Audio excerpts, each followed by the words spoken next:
Alright, YouTube, doing another video here. Some people that might want to remove their secondaries on their carburetor.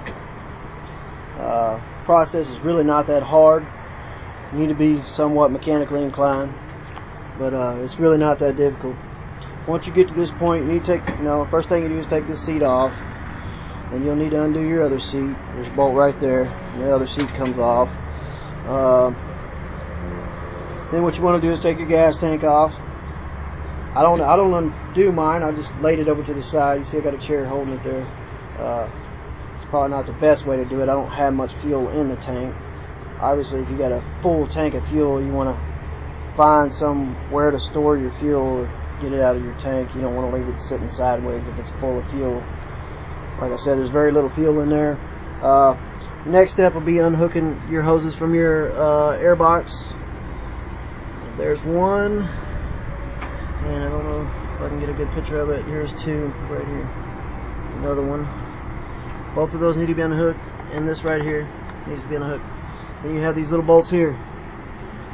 And on my bike, they seem to want to be a pain in the ass. It's not that hard. Shouldn't be that hard to get these out, but these right here are being a pain in the ass for me today. But it wouldn't be any fun if they weren't. You want to be careful when you do take them out not to drop them down in them holes right there inside there, because you could wind up with some serious engine problems if you do.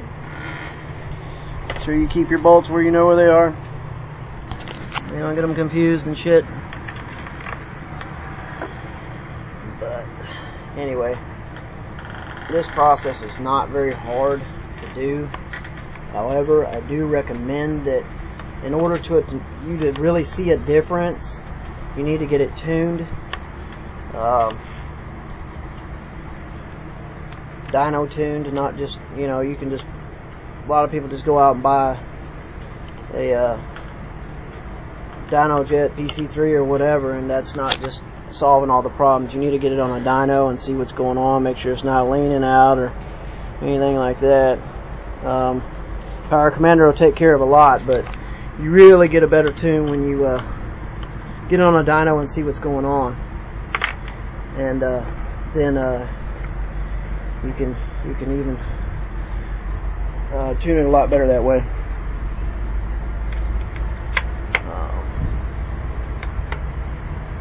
Anyway, this is really not that hard. It shouldn't be to come out. Oh, man.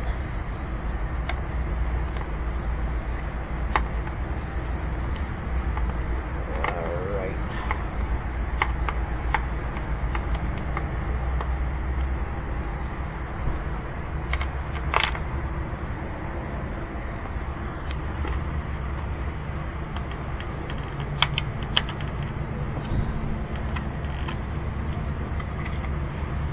Okay, now I have all the bolts out. 1, 2, 3, 4, 5. 1, 2, 3, 4, and 5. Alright. Now, this thing here is a trick. There's really no easy way to do it. It's a pain in the ass, I'm not even going to lie to you. The way I found to do it is just pop these loose first. Try to position them. Kind of hard to hold this camera and do this. Yeah. Of course, you already know that, so most of you. And once you have those out of the way, this needs to actually turn, and it's not that easy to do, but it does come out. Okay, once you have that out, you can see I've already removed mine. Where's my toolbox? There they are, right here in a bag. They just sit on here. Right here, you got 2 screws. They do have Loctite on them, so they'll be a little hard to remove. Be extremely careful. It would be good to have a magnet on hand. That way, in case you do drop one, but be extremely careful not to reach up and grab that throttle or have anybody watching you doing the dumbass playing with the throttle. Because if one of those screws get down in that hole in that cylinder, you're gonna have a lot of fun tearing this bitch apart, I guarantee you. So anyway, it's not that hard to do, just be very careful. I'm actually gonna put mine back in. I didn't see much of a difference in not racing, so but I just wanted to see what all the hype was about. But anyway, if you do it, make sure you get a dyno tune.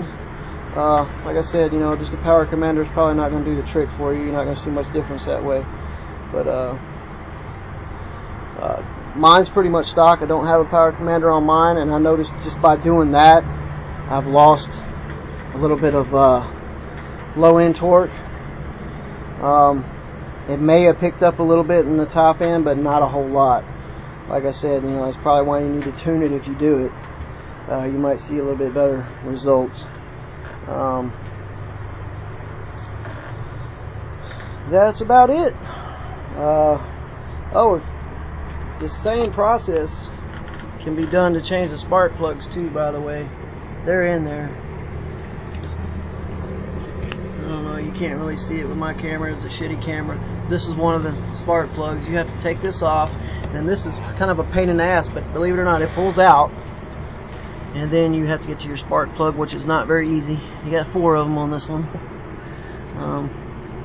It's fun though. I've already tried that. I think on this side or the other side you have to remove a motor mount to get to the last one. I can't remember which side it is. I think it's this side.